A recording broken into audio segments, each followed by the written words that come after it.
You have poured your heart into your business.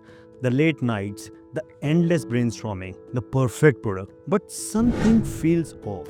Sales are slow, customers come and go, and the worst part, you are not sure why. You are doing everything you can, but then you realize the problem isn't what you are selling. Problem is how the world see you or doesn't. In today's competitive world, business are shouting over each other to grab your attention.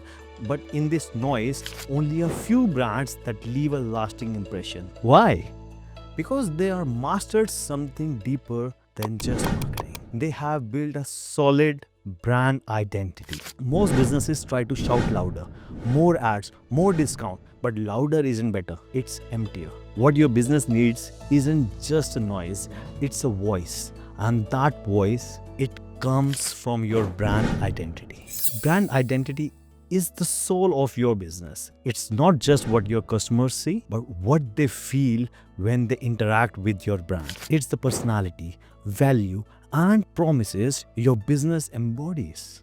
While logos and colors are the part of it, the deeper essence lies in how your brand speaks, behave, and connects with your people. Think of your brand as a person, just like people have a unique traits, quirks, and beliefs. So does your brand. It's what makes you stand out. And most importantly, it's what makes customer trust and remember you. Let's clear up the confusion. Branding, marketing, and aesthetics are not interchangeable. Branding is who you are, marketing is how you tell the world who you are, and aesthetics, they are the visual language you use to express your brand. While marketing might bring customers to your door, it's your brand identity that makes them stay. And aesthetics, yes, they are important, but only if they are aligned with the value and personality your brand represents. Let's talk stakes. Imagine you have launched your own line of activewear. Your leggings are high quality, comfortable, and durable. But here's the catch. They just look like any other pair on the shelf. Customers walk by because they don't know why they should choose you. Are you a brand for an elite athletes, the one redefining sustainable fashion, or the one making fitness fun for everyone? They can't tell, and so they move on. Now, look at your competitor. Their leggings are probably not better than yours, but their brand identity is crystal clear. They are the brand for the women who wants to express themselves, who see activewear as a statement, not just a gym gear. Their design, their tone, their story, all align. And just like that, they have captured the heart of your customers. Let's see this with other lens. Eve and Adam, two entrepreneurs in the supplement business. Both are in the same niche producing the same product, smoothies. Eve started her smoothies business because of her son. Her son hated vegetables and she wanted to give him something healthier and delicious, so she started giving him smoothies and he loved it. Then she thought, maybe other moms also gonna like it for their kids. And hence she started smoothies business.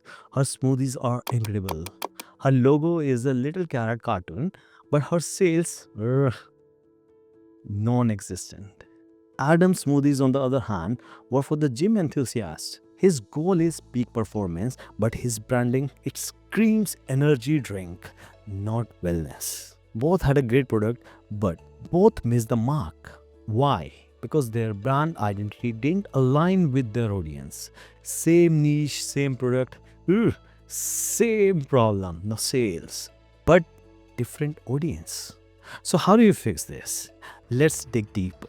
Step 1. Define your why. Why does your business exist? What problem are you solving? For Eve, it wasn't just about smoothies, it's about helping parents like herself. For Adam, it wasn't just about nutrition, it was about empowerment.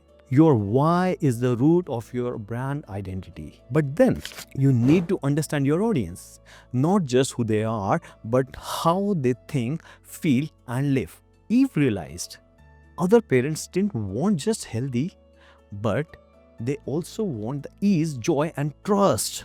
Adam's audience, on the other hand, they wanted peak performance but also simplicity. So here we have seen how one product but built a different set of audience.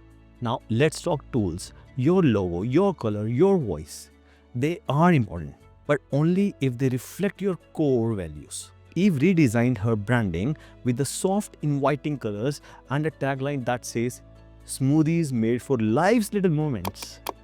Adams went bold, emphasizing strength and balance with the clean, minimalistic designs, promoting their brands with the consistent communication over the different channels. And guess what happened? The customers started to see themselves in their brands. Parents trusted Eve's warmth. Gym enthusiasts resonates Adam's focus. Their sales skyrocketed, their connections stronger than ever. Remember, brand identity isn't static. It's a living, breathing aspect of your business that grows with time and connects deeper with your audience. If you are building your brand, here are the key steps. Define your mission and the core values. Understand your audience, their need, aspirations, and pain points. Craft a visual and verbal identity that reflects your essence. Stay consistent across all the platforms. Always keep evolving without losing the sight on your authenticity. Now it's your turn. Start with your why. What makes you unique? What makes your product more than just a product? Write it down. Then build your brand around it. Your visuals, your tone, your promises. They should all echo in your brand identity. The marketplace is crowded. The competition is fierce. But your story is your alone. Your brand identity isn't just about standing out. It's about shining bright enough to drive the right people in. So what will your identity say about you? Inspired? Let's make it happen. Subscribe for the more insight and let's turn your story into the brand that world can't ignore.